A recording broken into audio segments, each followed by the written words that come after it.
Welcome back now to the second hour of World Crisis Radio, broadcasting from Tripoli in Libya, from a war zone under the bombing attacks of NATO, the wonderful bringers of democracy, depleted uranium, the slaughter of women and children by cowards who operate from 40,000 feet. They claimed they were going to come down close to the ground with helicopters. So far they haven't, because what they've done is send in drone helicopters, and a couple of those have been shot down. So that's what that looks like. So that was the scene when the boat came in. They were not interested in finding out why people were fleeing from the Benghazi Rebel Council, and it's very strong Al-Qaeda faction, maybe the majority of the entire thing. So maybe that's at least some idea of what it looks like here. When you come, there's a hotel. This is where I'm right now. This is called the Hotel Rixos, Rixos Nasser. And this is where the press operates from. This is where the briefings are held. Beautiful hotel, beautiful green lawns in the back and so forth.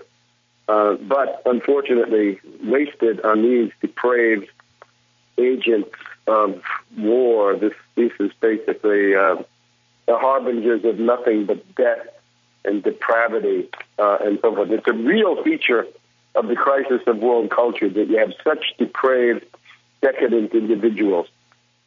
Now, a couple of things about a couple of meetings, maybe before we get into the strategic picture, which we have probably done before. But how about the meeting that we had with Giovanni Martinelli? Giovanni Martinelli is the Roman Catholic Bishop of Tripoli. And therefore, I think his view is an interesting one. And he essentially tells you that he believes that bombs are incompatible with Christianity. Bombs are incompatible with any notion of world civilization or an international order of any kind. That the world system of doing things cannot be based on constant, endemic, relentless violence and bombing and killing. And he also added that the Roman Catholic Church has absolutely no problems with Gaddafi.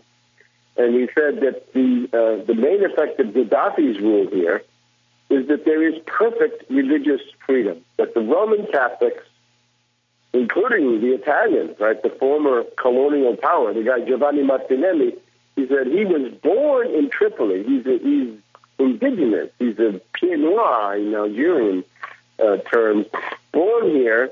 And he said, I was born here from Italian fascist parents, and there has never been animus against me.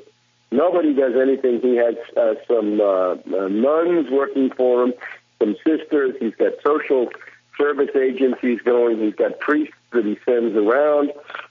Never any problem. There's another bishop over in Benghazi for Cyrenaica. That bishop having a harder time.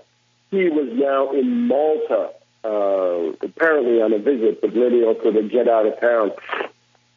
But the idea is there are lots and lots of Filipinos in in Libya. Lots of Filipinos. They're humble people. They tend to work in hospitals. They essentially make the hospital system and much more work. So a lot of these are Roman Catholics. So one of the big jobs of the Roman Catholic Diocese of Tripoli, Libya, is to provide social services for the Filipinos. No problem at all with Gaddafi. But Gaddafi has given us perfect religious. Rather, if there's a problem, it's those other guys. It's the beards of Benghazi, the fundamentalists, the benighted ones, the fanatics, the Al-Qaeda, the Muslim Brotherhood, the larger group. Maybe some obscurantists and fanatics of the Sanusi Brotherhood may also be left over there.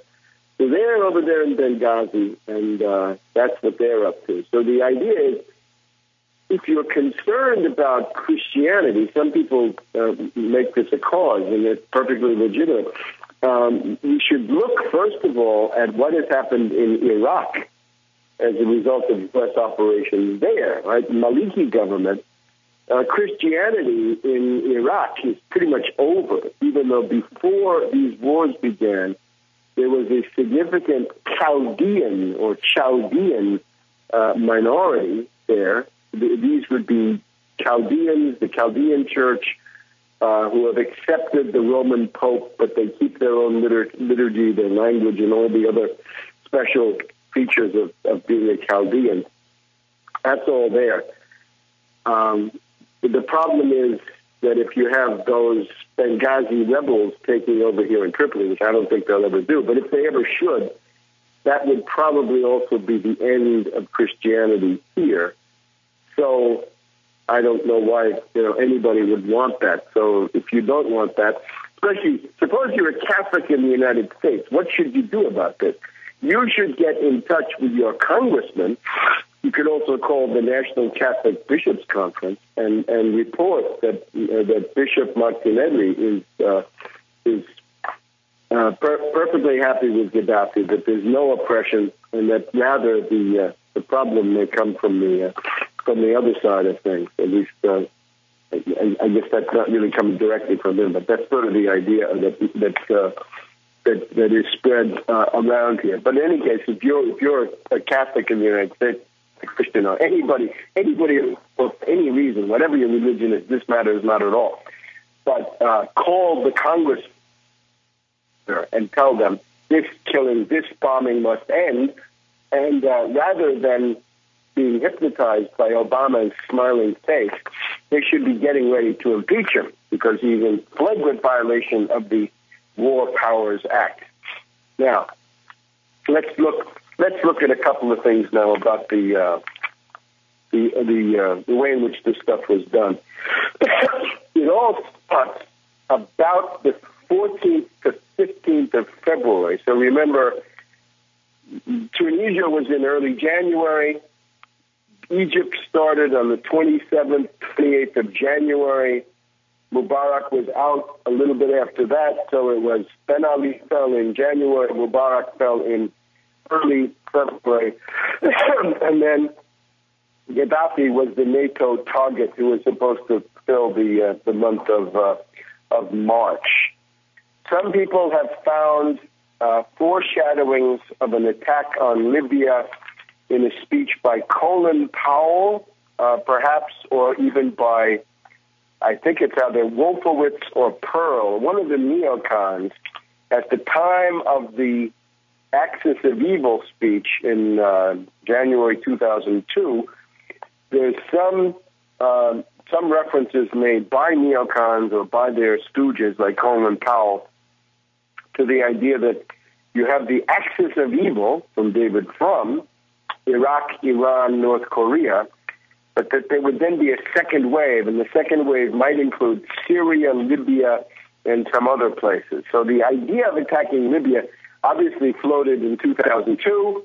2003 comes the attack on Iraq. That impressed Gaddafi enough so that he began to make concessions. He abandoned, something he really didn't have, which was a nuclear weapons program, but he had other kinds of weapons research, so he abandoned that. And unfortunately, he also at that point began to make some seriously damaging concessions to the International Monetary Fund. And these concessions included, as we've discussed in previous broadcasts, the privatization of a significant part of Libya's oil and other industrial interests. And that's what got the employment from 0 or 1% all the way up to almost 20%. That's a key precondition for the rebellion. Back in a minute on World Crisis Radio.